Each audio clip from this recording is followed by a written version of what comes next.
பேச்சு பேச்சு எப்படி பேசுறோம் பாருங்க, எப்படி பேசுறோம் பாருங்க. வம்படி ஆங்கில சொற்களை கலந்து, உங்களுக்கு தெரியாது 20 விழுக்காட்டு சொற்களை தமிழ் இங்கிலீஷுக்கு பிச்சை போட்டிருக்கு, ஆங்கிலத்துக்கு பிச்சை போட்டிருக்கு.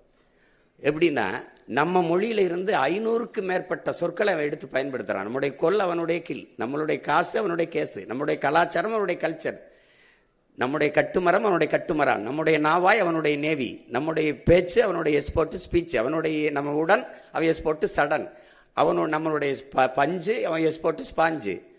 அவ்வளவுதான். அவன் நம்மகிட்ட இருந்து பல சொற்களை எடுத்து அவன் வச்சிருக்கான். அவனுக்கு ஒண்ணுமே இல்லை அவனுக்கு. நீங்க இதுல பாருங்க, நீங்க பாருங்க நம்ம எப்படி பேசுறாங்க பாருங்க. சும்மா சில இது உங்களுக்கு மாதிரிக்காக காட்டுறேன். எக்கானமி டெவலப் பண்றதுக்காக வந்து கவர்மெண்ட் வந்து நாங்களே சில விஷயத்தெல்லாம் வந்து செய்ய போறோம் அப்படின்னு சொல்றீங்க. பட் ஆனா ஒரு குட் கவர்னன்ஸ்னு பார்க்கும்போது இதுல பாருங்க எல்லாருமே இந்த பட்டானா பேசுறாங்க. ஒன்னும் ஆனா பேசணும், ஆனால் அப்படி சொல்லணும், இல்லைன்னா பட்டு சொல்லணும். பட்டு பட்டு பட்டு பட்டுன்னு போட்டு என் மொழி பட்டே போச்சு. நீங்க பாருங்களேன், ஆக்சுவலி ஸோ இது இல்லாம இந்த பாருங்க, நான் சொல்லல ஆக்சுவலி இல்லைன்னா அடுத்த வார்த்தை வராது. சோன்னு சொல்லினா சோறு இறங்காது. இது ஒரு மொழி பாருங்க. இது பாருங்க, நல்லா கவனிங்க, எப்படி பாருங்க. என் காலேஜ்ல